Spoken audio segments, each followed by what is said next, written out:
Hey everybody, welcome to the Truth Café Podcast. Open your Bible and grab some coffee as we serve up truth for your questions. You can listen while you are on your way, while exercising, or in the comfort of your home. Enjoy! Hey, welcome to the Truth Café Podcast. I think this is actually going to be our first video podcast. I think it's our second one. Oh, maybe it's the second one. Okay, well, early on, it's new technology. And today we have a special guest with us, Kyle Philippi. It's Philippi. With the power of video, Technicolor.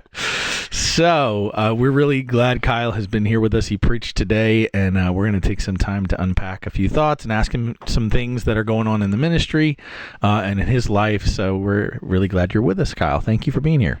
Glad to be here. Awesome. So, I actually, one of the things during the service, Andrea said, we forgot to ask him to give us an update on Lolly, because our church, our women's ministry supports Lolly regularly. So do you have some updates for the ladies here to hear about Lolly? Yes, we had two teams go and visit in July, and we did a VBS there, and we did some renovations on the building. We also are helping with one of the families of the feeding ministry. We're like building onto their house.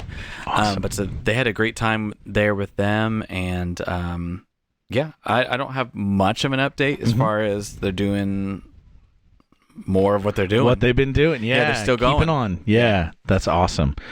Well, I'm sure the ladies will be happy to hear that that's going well. So thank you for that. And we'll be back in December with our Christmas trip, and we'll be like fundraising for like gifts and looking for gift donations and stuff. Awesome. So we'll have a team there in December, first week of December. Awesome. Well, let me ask you a couple questions about missions, and then we'll go into some other stuff. First of all, today was awesome. I love the testimonies of what God is doing, how he arranged things. I mean, the fact that, this person, the Lord led you to this minister in Thailand who was connected to your father-in-law, who you'd never met, that's just a God thing, and there's so many stories like that of just the Lord, connecting the dots, bringing things together. But then there's also those stories of just, God making things happen in ways that could only be him, doing, of course, the supernatural and the miraculous and all that. I find that does something for me that's really unique and activates me in a way that says, oh my gosh, this is not just an ancient book, the scripture, right? It's living and active, and it actually applies and works. And, so that does something for me, and I think I'm not the only one, but how have you found that affects churches that you go to, that you share these stories? What is the impact that you see it has on the church to hear that? It does. It encourages a lot of people to, I guess, like the common thread is like to be a little bit more bold, be just bigger risk takers. All the stories that people love, like they involve us doing stuff without knowing the outcome, and then getting there, and he does that, and like that's what makes the story great. Yeah. But it's also what makes it the thing that we don't want to do, because like all those great stories of like we trusted this, like they can go the other way. Sure. And you get there and you just step out in faith and you do those things that you're like, okay, God, I trust you, and it's like, okay, all those stories can end with, oh, it was a waste of time. And luckily they're not, right? But that requires you to go out there without answers. It's not none of the great stories is like the Lord ahead of time is like, hey, by the way, this is going to happen, or by the way, you're not going to regret this. Don't worry about it. All of it. Has that sinking I mean, we're going to Togo in 9 days, and like I really don't know a lot of details on it. The team asked, like, can you send us a schedule? I'm like, well, it keeps changing. I'll send you what it's at right now. And I know nothing about this village, but the people there know about it. And like, I just don't know, but I feel good about it. Yeah. And that's usually the beginning of a great story. Yeah. And all those stories in the Bible are like, the best stories in the Bible are like none of the ones you want to live out. You know what I mean? Yeah. It's like against all odds, or like, this bad thing happened, but then this good thing happened. It's like, sure, But they're encouraging to listen to. Yeah. I think a lot of the churches that when we tell these stories, they're like, I don't know. I think my goal is that Far Flung's purpose is making missions not feel far flung. Sure. Like, it's very tangible. It's very accessible. If you want to go 500 miles into the Amazon, like, you could literally 2 clicks away on a website. Wow. And so I think that is what people walk away from, or at least I hope that when they hear our service, they're like, well, maybe I guess I could do that. If this guy can do it, surely. Yeah. Wow. I love that. Honestly, that is such a good way to break things down, because when you hear it at the end, it is like, wow, I'm so encouraged and I'm ready to go.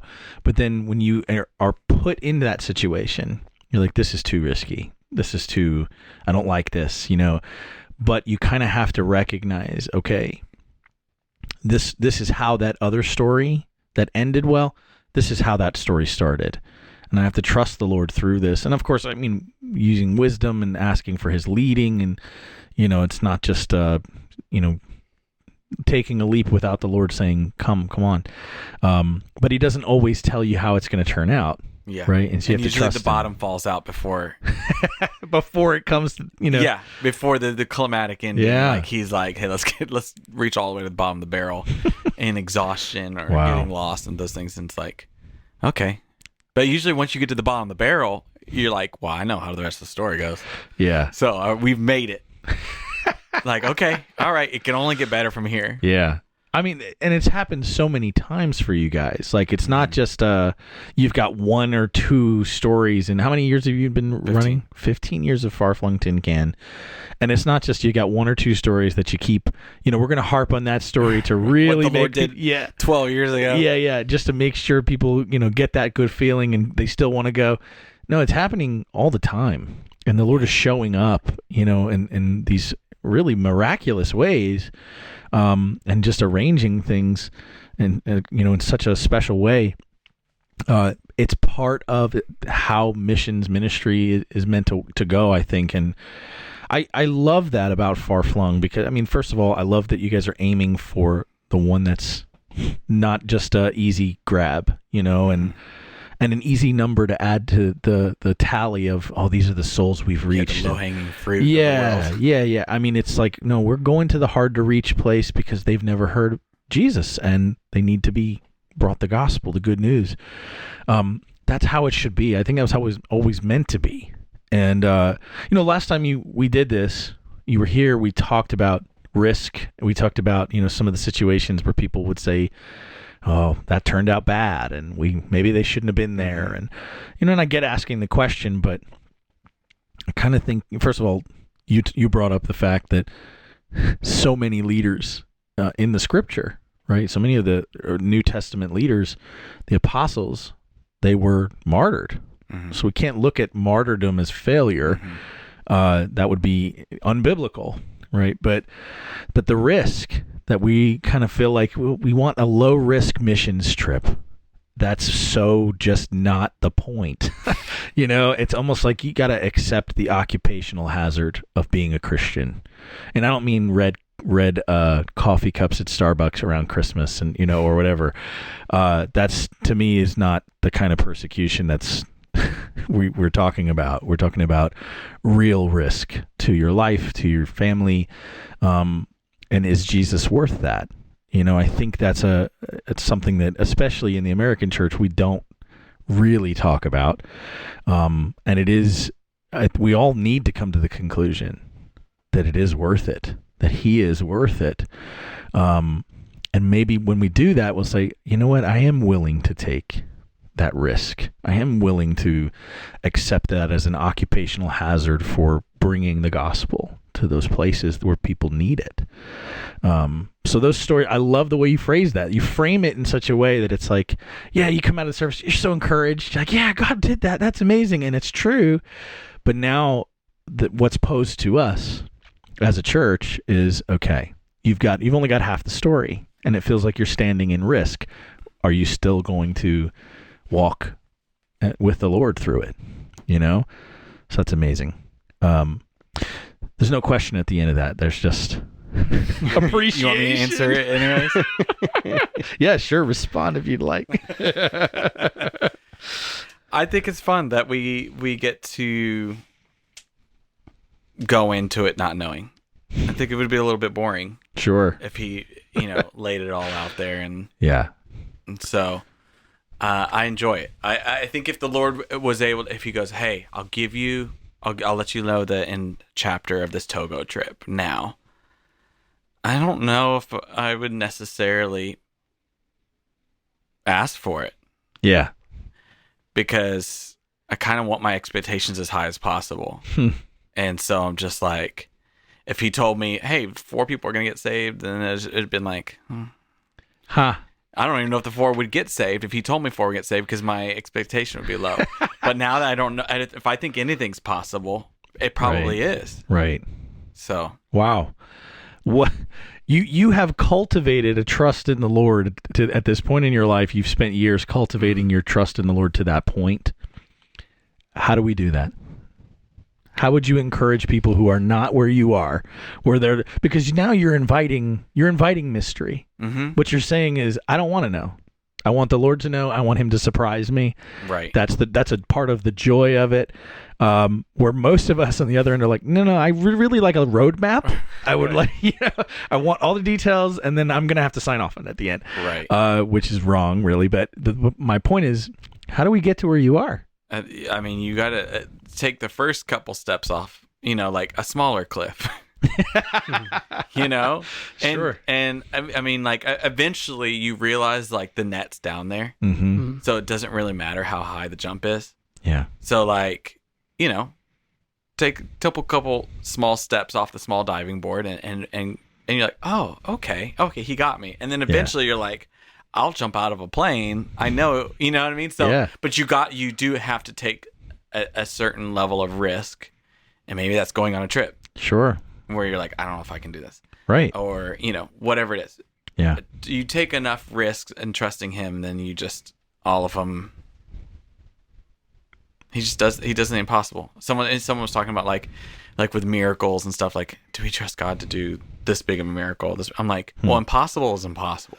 Right. Like that threshold of impossible, whether he can completely heal a scab on my knee, or he can give me sight. Both are impossible physically. Mm-hmm.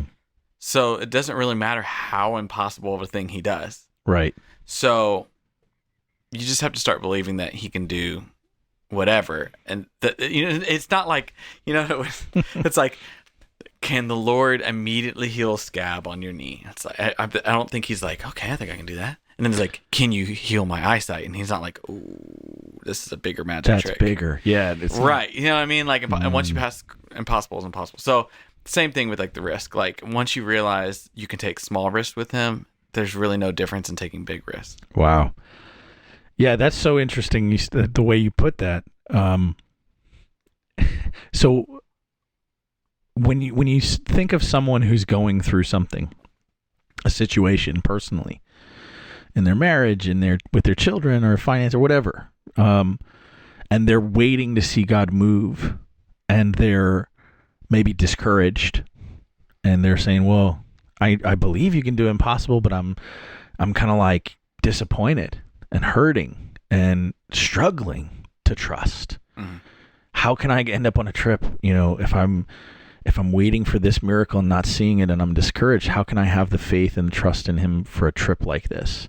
What would you say to someone in that situation? I went through a phase where I started to think that motivation was a lie. So like, I sometimes like, you get in a rut and you're not motivated to do something, working out or creating and stuff like that. And so you're like, you wait till that serendipitous motivation comes, and then you can move. And then but sometimes they were so few and far between. I'm going somewhere though. Yeah. But I would go, I can't wait to be motivated, so I'm just going to do it. Mm-hmm. And then I would start doing it, and I would get motivated in me doing it, because I'm like, I don't have time to wait to be motivated. Motivation is just a lie. Just you don't need to be motivated to do it. Just do it, and you'll be motivated. In the same sense of like, having faith. Don't wait until you have faith. How can I get the faith to do it? Don't worry about having the faith to do it. Just do it. Mm-hmm. And then all of a sudden you start seeing your faith activated. Yeah. It's almost like motivation or having faith or having courage, having all those things you need. I heard Jerry Seinfeld say once, like they were talking about him having confidence on stage, and he was just like, having confidence and faking having confidence is the same thing. You know what I mean? Uh-huh. You just do it, whether you had the confidence to do it or not. Wow. Being courageous and faking courageousness is the same thing. Huh.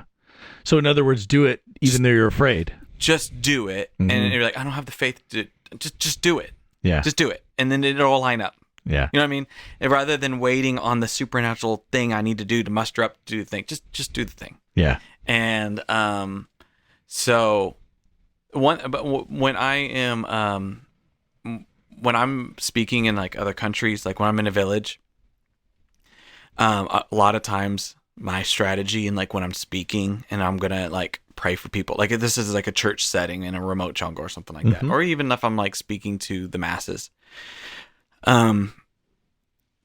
Tim Hall is a Australian pastor, and I heard him speak on this once, and I kind of just started using this in my strategy. But he talked about everybody kind of has a faith tank, and even like when you're in a corporate setting, there's kind of a faith tank in the room. Mm-hmm. And as you are operating in miracles and you're operating in the supernatural, like you need that faith tank to rise up. Sure. Obviously, there's tons of scriptures that talk about like, operating in faith. And once you have faith, then you can move mountains and do all these things. So it's like, and how do we have faith is through testimony of what the Lord would do. And so, and built expectation, you can't really promise, but you can be like, so I use a lot of stories when I speak of what I've seen the Lord do in similar villages around the world. Yeah. I've seen the Lord, stuff that I can personally testify that I've seen the Lord heal eyesight and backs and feet and all these things. And I talk about these things and that we serve a God that does these things. And I really believe that the Lord wants to do these things here. And so I try to build the faith tank in everyone in the room and the expectation that the Lord could do those things here. Yeah. And so that's a little bit different than the person that is thinking about going on a trip, but still like trying to build up the faith through testimony. And, if someone's like, I don't have the faith that God can provide the resources to go or he can do these things, but I'm like, sometimes you have to do that with yourself and you have to take like account for all the things God's done in your life. Like, if he did these things, can he provide for a trip? Yeah. Can he give me the courage to go on a trip? Someone said once, like, if you look at where you are compared to 5 years ago, like you're probably living the life you prayed for 5 years ago. Wow. Or 10 years ago. Like when you think about the finances or the family, like those things you prayed for 5 years ago, you're probably living that life right now. And so sometimes you need to take that into account and like, oh my gosh, like I feel like life's so rough now and I still can't keep up. And it's like, what were you praying for 5-10 years ago? Because you're probably, in most situations, you're probably living that life right now. You're living the life you prayed for 5 years ago. Wow. So those kind of gratitude and faith building exercises make a difference. Yeah, absolutely. That's awesome. Well, let me ask you another question.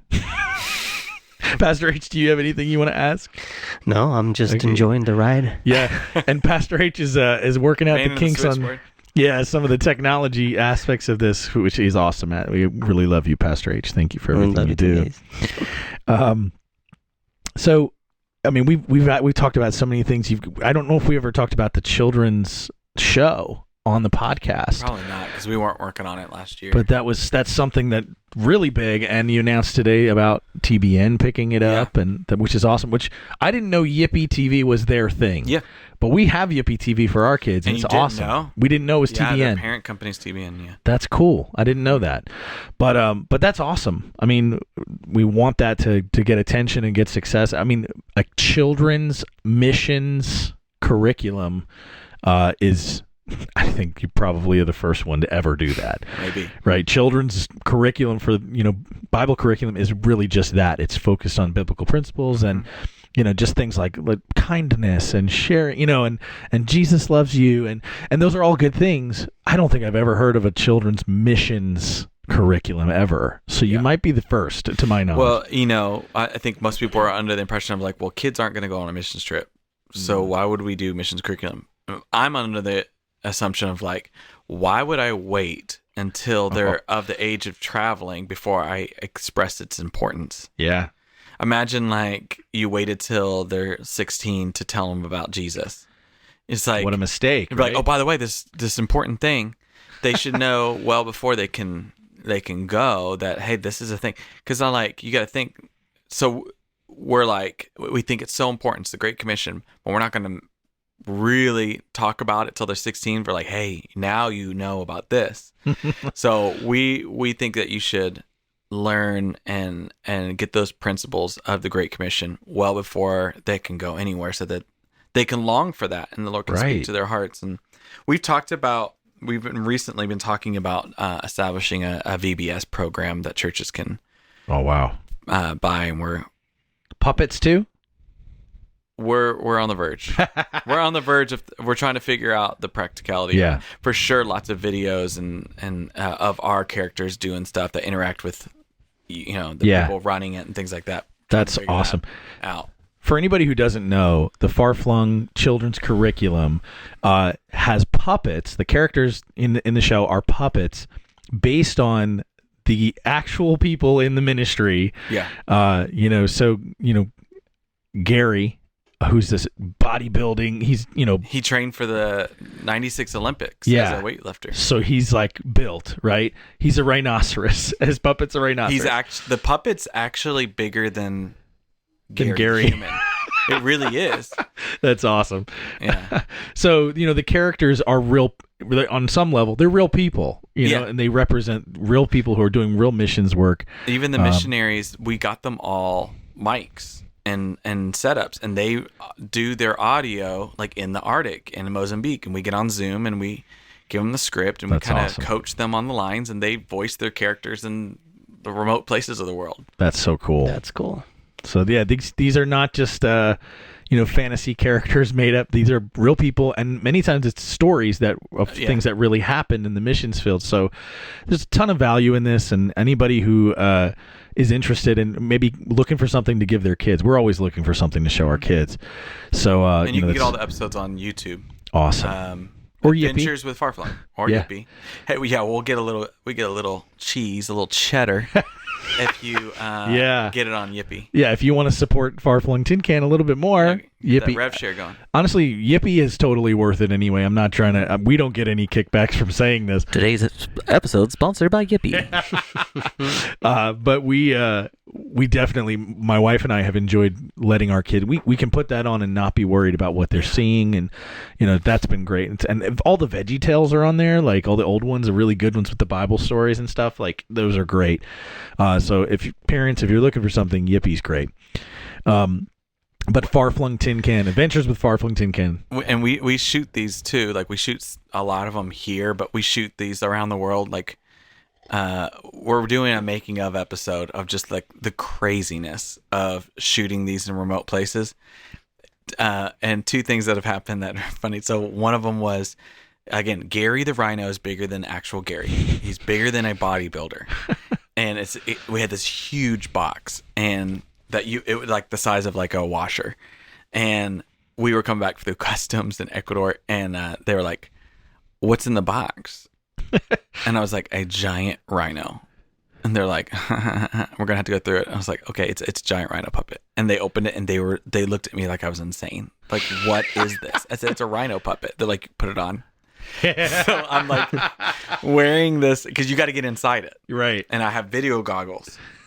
That's how it takes two people to operate it, and I'm inside it, and I can't see anything. It's pitch black, and I have video goggles with an HDMI cable out to the camera, and I see what the camera sees. And then Jonathan is the hands in front of me. So, and then when we shot the Arctic episodes, I mean, I know how I'm like, yeah, we got all the gear. Like we're gonna shoot it outside, shoot the Northern Lights, all this. The one thing that I didn't think of, and it's so obvious that I didn't think of this, So cold. Well, I was like, well, that's fine. We got the. I didn't consider the fact that you have to take your gloves off to do a puppet, and the puppets are not wind resistant and negative 30 degrees like 2 pair of gloves are. And I was like, and it was pretty much like having my bare hand out, just with a little bit of wind protectant over it. And my like hand was like frosting up in the puppet. Oh my gosh. Wow. Yeah. So, but you didn't get frostbitten. No. But the guy running the audio on the phone, he swiped, it was negative 30. He swiped the glass. And when he did that, he was like, huh? And he felt his finger tingling and his finger turned gray and he got frostbite on his finger from touching the phone at negative 30. Wow. So I hope you enjoy the Arctic episode. Yeah. And our sacrifices. It's worth it then. It's worth it to watch.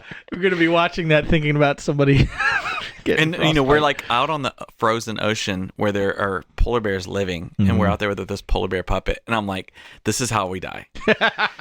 We're out there on our backs with a polar bear puppet, and then we're going to be eaten by actual polar bears.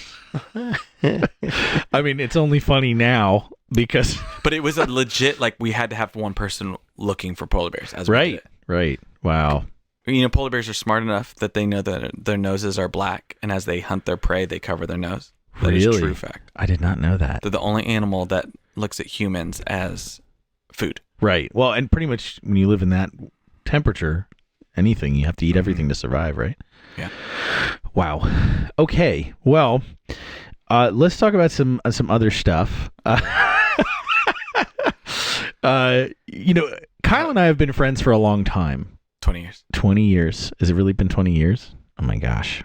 I never counted. So it feels like we've been friends forever. Always been friends. But, so this is a little bit, this setting is a little bit unusual because, usually you and I talk a little bit more casually, but we're sort of, being more official, I think. So, that's probably good. Don't go crazy here. You just don't take the cap all over. Don't go crazy. But you personally are a funny guy, and go on. And you've done some funny things, and you have a sort of, I would say, it's not a traditional 9 to 5, but you have an additional. Yeah, business. Side hustle. Yes, a business in addition to Far Flung Tin Can's ministry work. You also have another business that you run. You want to talk about that a little bit? Yeah. Are we talking about the marijuana? Let them know that. Let them know that's a joke. That is a joke. Okay. See? So you gave me a little bit of freedom. I did too much freedom. My wife, after we had our second kid, my wife, she was teaching for 7 years, and she didn't want to teach.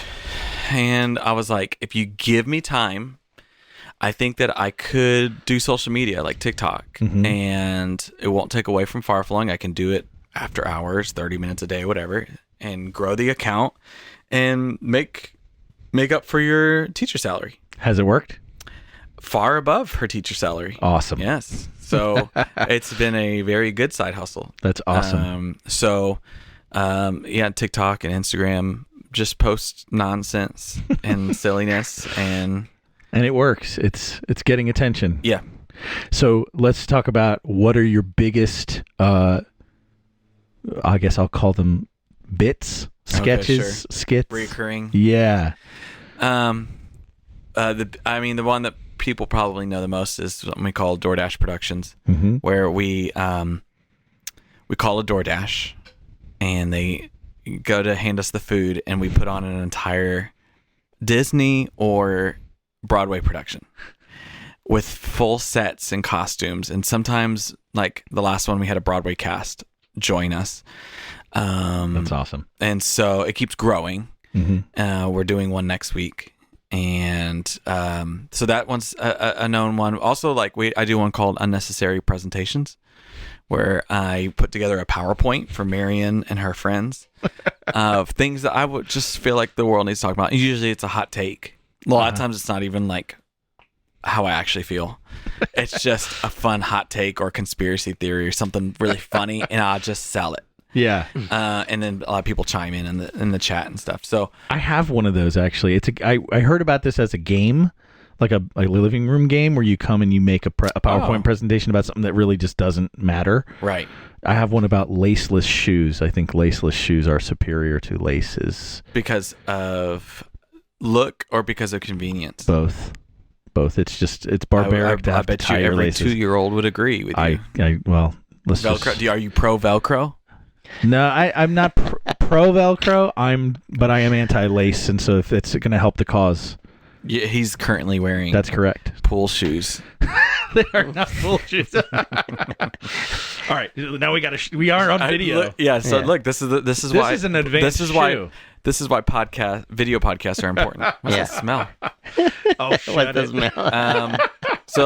I actually have a new. I don't know. You probably don't want to spend a lot of time on this, but I have a new bit that I'm gonna try out in like a few weeks, so we can like break it here. Okay. Watch someone steal it before I can do it. It's like a sister bit to the DoorDash productions. Okay. And it's called Drive-Thru Theater. Yes, I remember you telling me about this. Yeah. So essentially, I'll get like 6 cars, and we'll do a 6-scene rendition of a Disney movie. And essentially, like the first one comes up. Let's say it's Little Mermaid. That is going to be the first one. And they got about 18 seconds to, I don't want to hurt their numbers. So they got 18 seconds to get the money, hand the food.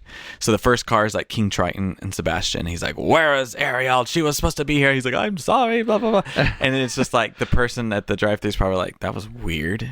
And then the next car is Ariel and Flounder. She's like, "He just doesn't understand me," as she's handing the money. And so then the next car is Ursula and the eels, like, "Ha, ha, ha, that little guy." So then at that point, the person's got to be like, "Okay, I guess I'm getting this whole show." And then the next vehicle is just a big van, bubbles pouring out, and they're just playing Under the Sea. No dialogue. It's just a band of fish playing. And then we just see the whole thing play out, and then we give them a big tip at the window. That's awesome. And I love that you're respecting the fact that they have a job to do. And yeah, well, it's the same thing with the DoorDash. Like, you're kind of not giving them the choice that they have to endure our show. Right. So, like, let's at least not hurt their numbers. Right. And respect their time. Right. And try to give them a little bit of joy and fun. Now, DoorDash has actually picked up on this. Yes. They are doing a 3-production deal with us. Awesome. So I have everything's signed, but I'm still waiting on something, so I don't want to give it away too much. But we're doing 3 DoorDash productions with DoorDash that they've sponsored. Yeah, that they're sponsoring and that's putting awesome. on, and it'll be essentially an ad. And there's a big tip for the driver. They're treating everybody right. And a lot of these drivers, they come and they're like, "What's happening?" They're amazed, and then it's a tip. Yeah, and then it makes them feel kind of special, I think, a little bit too. So it's like a killing them with kindness kind of thing. Yes. And I think that's wonderful because so many the high view videos that you see are kind of mean spirited. Yeah. This Pranks. is the opposite. Yeah. A lot of people, that's a common comment, is that they're like, "This is the kind of prank I can get behind." Yeah. I love that. I think it's super friendly for families too. My daughter, we watched the interview. So this has been picked up on the news as well. We watched the interview where they were asking you about the DoorDash productions, and you were dressed as Jafar during the interview. They're like, "Oh." Did not tell them. No. So next week's DoorDash, the 3rd highest British radio breakfast show, like morning show, is like covering this, like doing a segment for them. Oh, that's great. But they don't, like, only one of the hosts of the 3 know it, so we're doing like a whole thing with that, and so nice. We'll hopefully get a British audience jumping in on it. Oh, that's great. It's gonna be fun. So let me ask you this to kind of close out this TikTok thing, because I actually found out, I didn't have TikTok. I found out about this from somebody here at the church who was like, "Have you seen this?" And I was like, "What are you talking?" He's like, "Yeah, I'm looking at TikTok and I'm seeing this. This is hilarious. This guy is so funny." And he said, "I'm looking at his face. I know this guy." he said, "I know who this guy is. Wait, that's Kyle." And I was like, yes, actually, I did know he had a TikTok. But people have discovered it on their own, and they're loving it. And what's been fun is that it's been picked up by like Newsweek, Forbes, People Magazine. There's some TV shows that might be picking up soon, and they always say like, what do you do? Yeah. Or how did you get this? And I was like, well, I am going to spend the rest of my life helping people through an organization called Far Flung Tin Can. There you go. And we spread joy to random strangers. And so my side hustle, what I'm passionate about, got leaked into my side hustle. Yeah. And I'm still helping strangers and bringing joy. And I'm able to, now People Magazine is mentioning Far Flung Tin Can. Yeah. And all these. And so it's kind of creeped in. And That's so it's been awesome. a really cool thing. That is so awesome. Well, Kyle, thank you so much for being with us, letting us be a part of what Far Flung Tin Can does. I really believe it's such an incredible example for what missions ministry should be overall and in many ways. So we're excited about Thailand. And I was just thinking, because I said today you guys have been partnered for 9 years. On our 10th anniversary of being partnered with Solid Rock is our first trip. That's Wow. That was kind of special. 10 years of partnership. We launched our first trip. That is awesome. Yeah. Wow. So that'll be special. I didn't even think about that. That is so cool. Well, we thank you. We love you guys, and we're looking forward to what God is going to do through your ministry and through us working with you. Come to Thailand. Come to Thailand. Amen. Well, thank you for everybody who's listening, watching now. And we just pray that the Lord bless you today. And we ask that you subscribe, send us questions if you have any. You can check us out on our SR Church app, where you can listen to all the episodes and ask us any questions if you have any. God bless you. Thank you for joining us at the Truth Café today. We pray that the truth of God's Word has blessed and enriched your life. Subscribe for the latest episodes. Follow us on social media to stay connected, and download our SR Church app to submit your questions. Until next time, have a great week.